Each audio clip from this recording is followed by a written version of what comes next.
Bismillahirrahmanirrahim. Assalamualaikum warahmatullahi wabarakatuh. Alhamdulillahi rabbil alamin.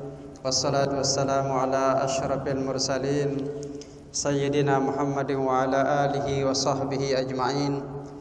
Allahumma aslih ummata Muhammadin sallallahu alaihi wasallam wa farij an ummati Muhammadin sallallahu alaihi wasallam warham ummata Muhammadin sallallahu alaihi wasallam wanshur wahfaz wa ayyid nahdatal watan bil alamin bihaqqi Muhammadin sallallahu alaihi wasallam. Faqala ta'ala fi Qur'anil azim, a'udzu billahi minasy syaithanir rajim. Bismillahirrahmanirrahim. Wa laqad dzara'na li jahannama katsiran minal jinni wal ins lahum qulubun la yafqahuna biha wa lahum a'yunun la yubsiruna biha wa lahum adhanun la yasma'una biha ulaika kal an'ami bal hum adall ulaika humul ghafilun. وقال النبي صلى الله عليه وسلم في حديثه الشريف لكل شيء دعامة ودعامة المؤمن عقله فبقدر عقله تكون عبادته أما سمعتم قول الفجار في النار لو كنا نسمع أو نعقل ما كنا في أصحاب السعير. Sadaqallahul azim wa sadaqa rasuluhul karim wa nahnu ala dhalika minasy syahidin asy-syakirin walhamdulillahi rabbil alamin. Pertama sekali mari sama-sama kita merafakkan puji syukur kehadirat Allah Subhanahu wa taala yang telah memberikan nikmat sehat kepada kita semua sehingga alhamdulillah pada malam hari ini dapat kita meneruskan kajian kitab Hikam Jawi. Mudah-mudahan Allah Subhanahu wa taala memberikan keberkatan buat kita semua dan Allah pula memberikan qudwah, panduan, acuan untuk kita dapat melaksanakan dalam kehidupan keseharian kita. Amin ya rabbal alamin. Salawat dan salam kita haturkan kepada junjungan alam Nabi besar Muhammad sallallahu alaihi wasallam yang telah mengarahkan kita dan mengajarkan kepada kita semua bagaimana mendekatkan diri kepada Allah Subhanahu wa taala sehingga kita dapat menjadi manusia-manusia muttaqin al-muqarrabin.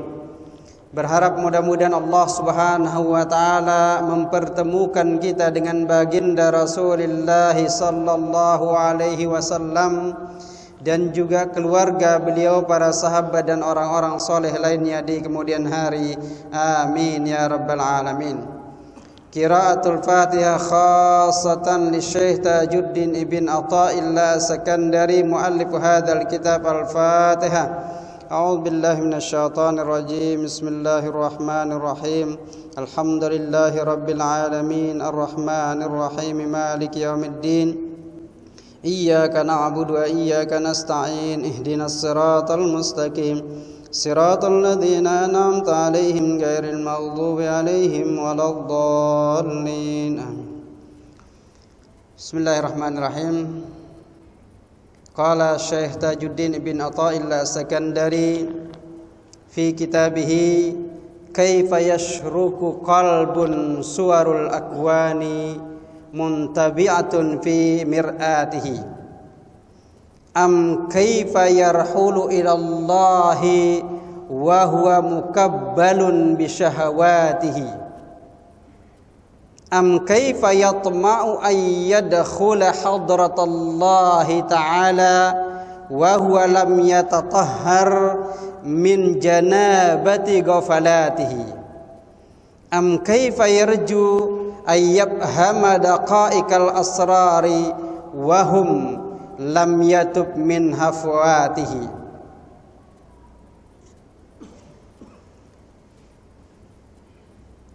Syekh Tajuddin Ibn Athaillah mencoba memberikan satu gambaran terhadap derajat manusia. Sangat ditentukan oleh dua hal. Yang pertama yang dikatakan sebagai akluhu, akal. Yang kedua yang dinamakan sebagai qalbun, hati. Dari kedua-dua hal ini kemudian terbahagilah manusia menjadi dua. Al-insan yang qasimu ila qismain, jasmaniyun wa ruhaniyun au qalbun au aklun. Manusia terbahagi menjadi dua. Kita termasuk manusia yang dibahagi kalau kita merasa menjadi manusia. Tapi kalau kita sekarang ini tidak merasa menjadi manusia, berarti kita tidak termasuk yang dibahagi. Yang pertama sekali dikatakan manusia itu adalah jasmani, badan kita, tubuh badan kita. Kalau tubuh badan kita ini tidak memiliki penggerak, tidak memiliki media yang menggerakkan, maka dia sama seperti al-bunyan, bangunan yang tidak ada di dalamnya kehidupan. Artinya bangunan yang tidak ditempati, tidak ada cahaya di dalamnya, tidak ada pula orang-orang yang tidur dan duduk di tempat itu. Jadi jasad kita ini sama seperti bangunan yang la hayata fih, tidak ada kehidupan di dalamnya. Bangunan itu baru dia akan bermakna menjadi bangunan yang hidup bila ada orang yang hidup di dalamnya dan ada cahaya yang menerangi sehingga menjadi tanda adanya orang di dalam bangunan itu. Hal yang sama di dalam diri manusia, maka ketika roh jasad kita ini ada roh di dalamnya, ada akal yang berfungsi sebagai pengendali pemberi cahaya, dan ada hati sebagai satu tempat yang merasakan apa yang dinamakan cinta, apa yang dinamakan benci, apa yang dinamakan susah, apa pula yang dinamakan senang, bahagia. Ini semua infialun min qalb, keluar dari rasa yang dialami oleh hati. Asy-Syaikh mengatakan bagaimana kalbu, fokusnya bagaimana kalbu akan bersinar sementara gambaran dunia melekat pada cermin. Ini sudah kita bahas pada minggu lepas, tapi ini merupakan kelanjutan kalimat setelahnya. Cermin ini akan dapat memberikan cahaya kalau cerminnya bersih. Diibaratkan cermin ini kalau kita arahkan ke air yang ada dalam perigi, maka cermin ini tidak akan memperlihatkan apa saja di dalam itu karena gelap, tidak memiliki cahaya. Kalau cermin ini kita arahkan kepada matahari, maka cermin ini akan memancarkan cahaya sama dengan daw asyams, matahari itu sendiri. Hati kita kalau diberikan sinaran-sinaran ilahiyah berupa sembahyang 5 waktu kita lakukan, itu merupakan sinar. Berupa zikrullah itu merupakan sinar pula. Berupa silaturrahim dengan jiran dan juga sahabat, itu merupakan sinar dari hati kita. Maka akan muncul di dalam diri kita itu adalah sinar-sinar yang berbahagia. Jadi hati ini persis seperti cermin. Di mana kita arahkan maka di sanalah dia akan merasakan itu. Bagaimana hati itu akan pergi menuju Allah sementara ia terbelenggu oleh syahwatnya. Hati itu tidak akan dapat menuju ke hadirat Allah kalau syahwat kita menguasainya. Hayya 'alas shalah, hayya 'alal falah. Ini bunyi suara iqamah atau azan. Kalau hati kita ini terpenuhi oleh syahwat, maka dia akan buta, dia akan tuli, tidak akan pernah mendengarkan panggilan sembahyang itu. Jadi tidak akan dapat pergi menuju Allah kalau hati ini sudah menjadi buta dan tuli. Maka mesti dihilangkan syahwatnya. Ada cara-caranya nanti bagaimana di sini. Kemudian yang ketiga, bagaimana mungkin kita ingin masuk, menghadap, mendekat kepada Allah atau hampir menghampiri Allah Subhanahu wa taala sementara hati kita belum dibersihkan dari janabah kelalaian. Bayangkan bahasanya janabah, min janabati ghafalatihi.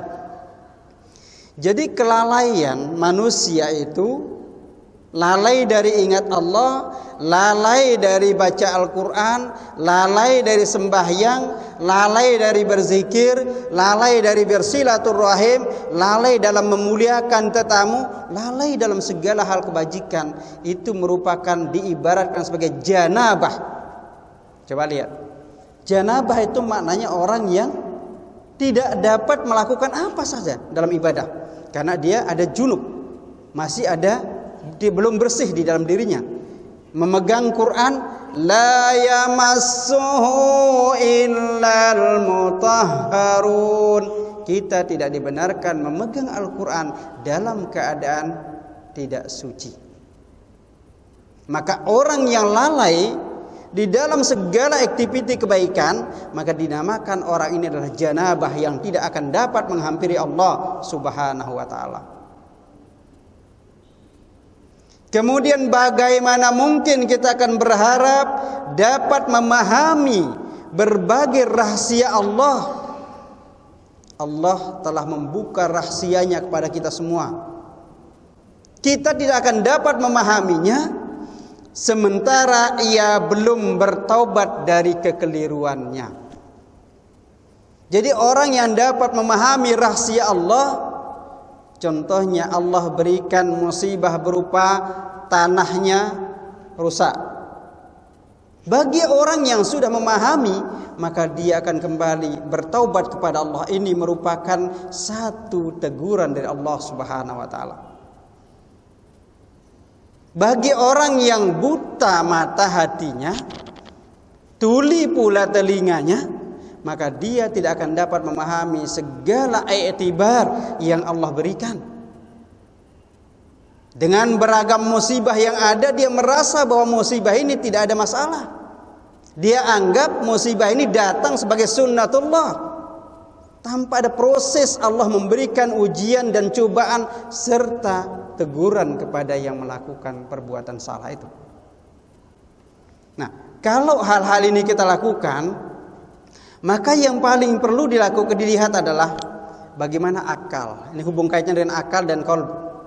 Bagaimana akal kita ini akan memperhatikan segala tanda-tanda ayatullahi fil kaun, tanda-tanda Allah yang ada di alam semesta ini.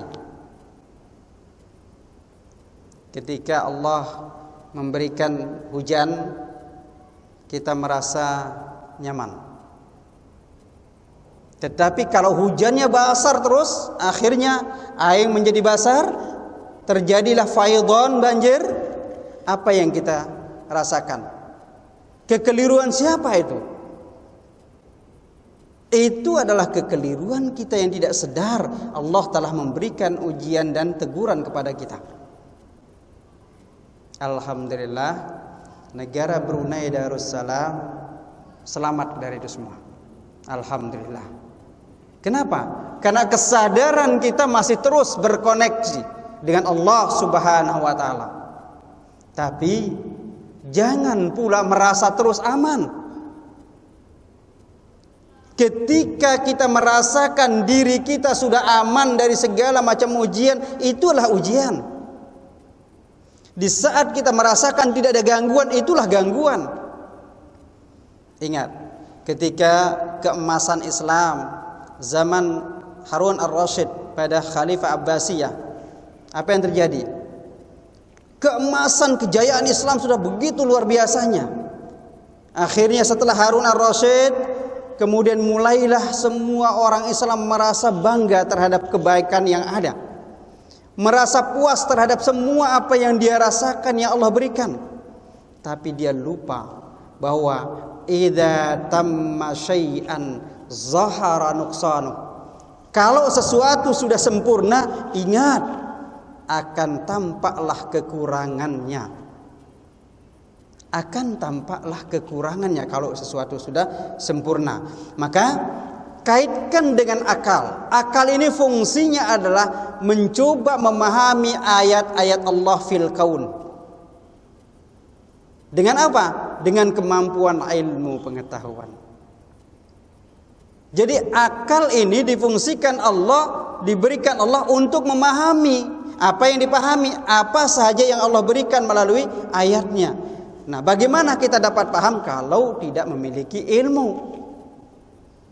Maka di dalam Al-Quran Allah Subhanahu wa Ta'ala berfirman, yang tadi ayat pertama saya katakan, walaqad dzara'na li jahannama katsiran minal jinni wal insi lahum qulubun la yafqahuna biha. Kami akan masukkan banyak sekali manusia dan jin ke dalam neraka jahanam. Lahum qulubun, aku telah memberikan hati kepada mereka. La yafqahuna biha, namun hati yang aku berikan tidak digunakan untuk memahami segala apa yang aku sudah berikan menjadi tanda-tanda ayatku. Walahum a'yunun la yubsiruna biha, aku pula berikan dua mata, tetapi sayangnya mata yang aku berikan dia tidak manfaatkan untuk melihat kebaikan-kebaikan yang aku berikan kepadanya. Mereka tutup matanya dari kefakiran, kemiskinan umatku yang lain. Seolah-olah mereka mengatakan bahwa tidak ada yang miskin di samping rumahku atau jiranku, maka dia rasakan kekayaan itu untuk dirinya. Walahum adhanun la yasma'una biha, aku pun memberikan dua telinga untuk mendengar hal-hal yang baik, mendengar rintihan-rintihan hamba-hambaku yang memerlukan bantuan. La yasma'una biha, mereka tidak menggunakan telinganya untuk mendengarkan hal-hal itu. Ulaika kal an'ami, mereka yang bersikap seperti apa yang aku katakan tadi, kata Allah, bagaikan binatang. Balhum adall, bahkan mereka jauh lebih rendah derajahnya dibandingkan binatang-binatang itu. Mengapa demikian? Binatang diberikan kehidupan sama dengan kita. Binatang makan sama dengan kita makan. Binatang minum sama pula dengan kita minum. Binatang memelihara anaknya sama juga dengan kita memelihara anak kita. Tetapi bezanya binatang tidak diberikan akal, tidak diberikan hati oleh Allah, tetapi mampu membezakan mana anak dia dan mana anak binatang yang lain. Nah, di sini beza kita. Jadi beza kita dengan bara atau dengan binatang-binatang ini ada pada akal dan hati yang Allah anugerahkan pada kita semua. Maka Rasulullah SAW mengatakan dalam hadisnya, likulli syai'in da'amah, setiap sesuatu itu memiliki satu da'amah, kemampuan yang kuat. Wa da'amatul akli wa da'amatul mu'min aqlahu, kekuatan orang-orang mukmin di sini di akalnya. Jadi kalau akal kita tidak manfaatkan untuk kebaikan, maka yang terjadi kita kekuatan kita sudah hilang. Fa bi qadri aqlihi takunu ibadatahu.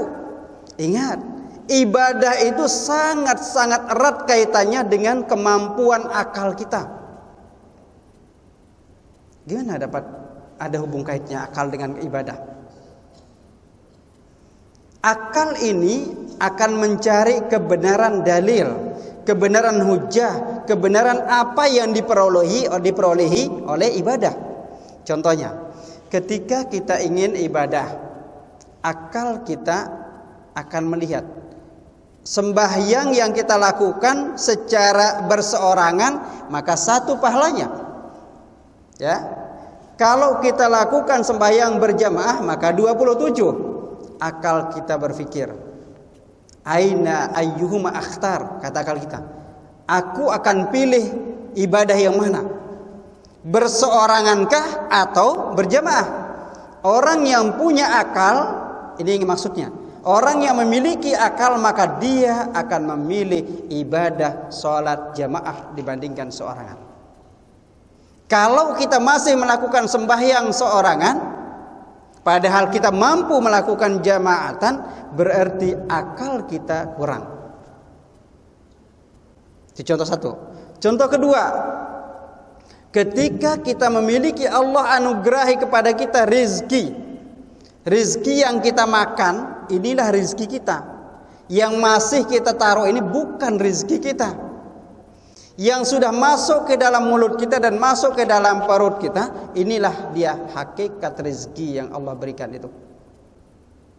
Hanya itu saja. Selebih dari itu, jadi baki dari apa yang kita makan, ini berarti ada rezeki orang. Maka bagilah itu. Orang punya akal, dia akan mengatakan, saya sharing, saya akan bagi. Nah, jadi perbezaannya orang-orang akli yang memiliki akal dan tidak itu di sini. Kemampuan dia untuk berbagi, kemampuan dia untuk memilih ibadah yang mana yang harus saya lakukan sehingga derajahnya jauh lebih tinggi. Oke. Kemudian, ama sami'tum qaulal fujjar, bukankah kalian pernah mendengarkan atau tidakkah kalian mendengarkan apa rintihan-rintihan orang-orang pujar, orang-orang yang di dunia kerjanya hanya berbuat maksiat? Tidakkah kalian perhatikan apa kata mereka? Mereka mengatakan finnar, di dalam neraka nanti orang-orang yang berbuat maksiat akan dimasukkan ke neraka dan mereka akan berkata, Lau kunna nasma'u aw na'qilu ma kunna fi ashabis sa'ir. Allahu Akbar. Ini kata mereka nanti. Seandainya dulu ketika aku di dunia nasma'u, mendengar firman Allah, mendengar sabda Rasulullah, mendengar nasihat-nasihat yang ada, au na'qilu, dan kami memiliki akal, kami fungsikan akal kami, ma kunna fi ashabis sa'ir, kita tidak akan pernah dimasukkan Allah ke dalam neraka ini. Ini kata mereka ketika sudah di dalam neraka. Nah, sebelum ini terjadi kepada kita, mari kita manfaatkan nasma'u bi'udhunain.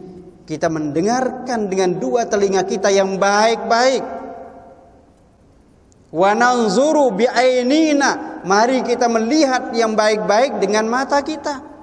Yang paling utama, mari kita berfikir dengan akal yang Allah anugerahi kepada kita dan nikmati dengan hati yang Allah berikan pada kita. Di dalam kitab Tajul Arus, Syekh Tajuddin bin Athaillah As-Sakandari juga mengatakan bahwa akal itu dan qalb dan hati itu akan mendapatkan virus dari luar. Ketika virus ini ada kepada akal dan hati kita, maka akan terjadi sesuatu yang sangat-sangat dahsyat kepada kita. Ada 4 tingkatan manusia menghadapi virus, akal maupun qalbnya. Virus yang pertama adalah saat manusia melakukan dosa, saghiran kana au kabiran, baik dosa kecil maupun besar, dia terasa sangat menyesal ketika dia melakukan dosa itu, dan dia langsung bertaubat kepada Allah Subhanahu wa taala. Fahada dalilun ala anna qalbahu nazif. Ini buktinya orang yang hatinya masih sihat, ketika dia melakukan kesalahan dia langsung teringat dan bertaubat pada Allah Subhanahu wa taala. Ingat, likulli dzanbin fihi nuqtah, dalam hati. Setiap dosa yang kita lakukan akan menghitamkan hati kita. Jadi dosa ini membuat hati hitam. Setiap dosa yang kita lakukan, langsung ada titik hitam. Dosa kedua, langsung ada titik hitam. Sampai kalau kita tidak bertaubat, hati kita pada akhirnya dia akan menjadi hitam, tidak lagi dapat melihat apapun. Nah, kalau ini sudah terjadi, maka orang yang sadar akan dosa yang dia lakukan, dia bertaubat, ini adalah peringkat orang yang paling utama. Dan mudah-mudahan kita di sana, ada pada kelompok ini, pada kumpulan ini. Begitu kita terasa ada kesalahan, kesalahan ini jangan dibayangkan kesalahan yang zahir saja.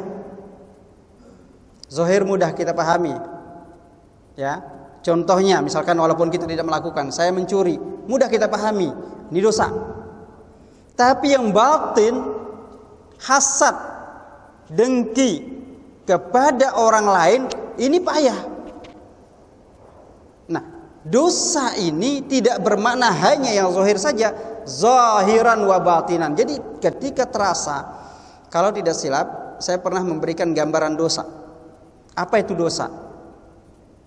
Dosa itu adalah sesuatu yang merasa di dalam hati kita kalau kita lakukan terasa tidak nyaman. Mahaka fi sadrika, kata Rasulullah, sesuatu yang membuat hati kita tidak nyaman kalau kita lakukan. Wa karihta ayyattali'a 'alaihin nas. Dosa itu adalah ketika kita melakukan mungkin baik kelihatannya, tapi ketika kita melakukan kita merasa takut untuk diketahui oleh orang lain ketika melakukan itu. Itu dosa. Contoh gini. Kita berikan contoh. Seorang ustadz ketika melihat wayang di the mall. Ini kita semua boleh melihat, tak ada masalah.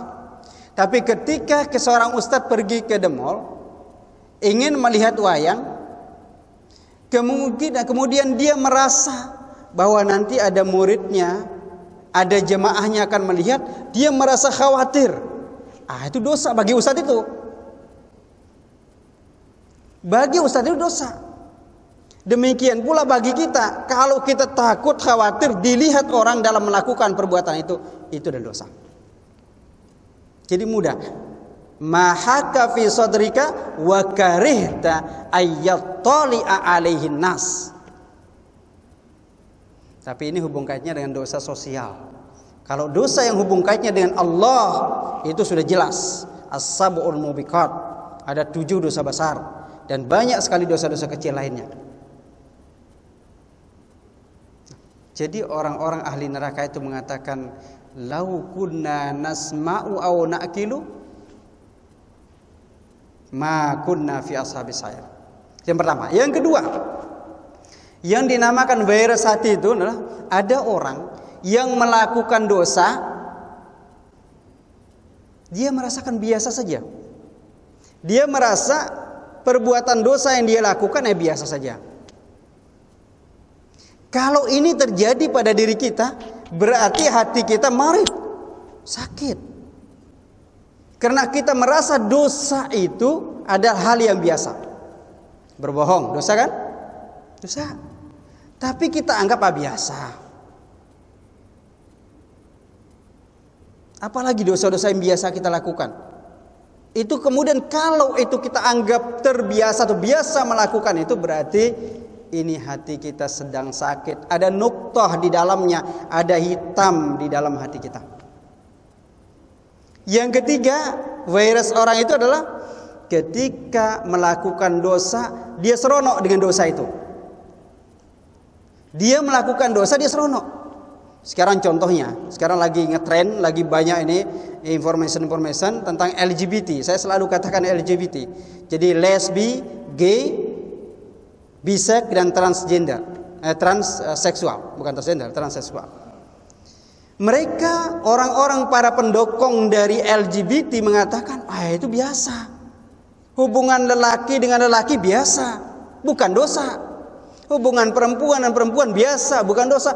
Ini kata mereka, hati kau sudah mati itu. Jadi kalau ini yang diyakini berarti hatinya sudah mati. Perbuatan dosa yang menyebabkan kaum Sodom dibalik bumi oleh Allah Subhanahu wa taala, dia anggap biasa. Inilah perbuatan kaum Sodom. Kalau itu terjadi pada diri kita, merasa dosa yang kita lakukan itu berseronok dengan dosa, na'udzubillahi min dzalik, maka hati kita sudah dikategorikan sebagai hati yang maut, hati yang mati. Yang terakhir sekali yang dinamakan virus dalam hati itu adalah ketika melakukan dosa dirinya dan orang lain melakukan dosa, dia menyokongnya. Contohnya apa? Orang mau minum minuman khamar, dosa kan? As-sab'ul mubiqat. Dia kemudian berikan sokongan, berikan uang untuk membeli khamar. Dia berikan tempat untuk berjualan khamar. Dia kemudian membantu dia mengangkat botol-botol minuman khamar. Nah, ini artinya menyokong orang melakukan dosa adalah hatinya sudah mayyit. Disinilah Imam Asy-Syafi'i karramallahu wajhah mengatakan, fakabbir alaihi arba'an liwafatihi. Takbirkan 4 takbir orang-orang yang sudah merasakan tentang apa yang dia rasakan seperti itu. Nah, sekarang kita coba evaluasi hati kita. Ada di mana? Apakah ketika merasa melakukan salah kita langsung istighfar, bertaubat pada Allah, berarti alhamdulillah hati kita masih sehat. Rasulullah juga ada mengatakan, antara bukti hati qalbuna ya sahih itu adalah ketika merasa, tadi ada kan lalai, ketika kita merasa lalai, ibadah sunat biasa.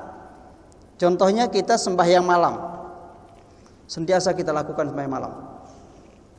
Pada suatu hari kita terlalu ngaleh, tertidur, kita tidak sempat bangun malam, qiyamul lail.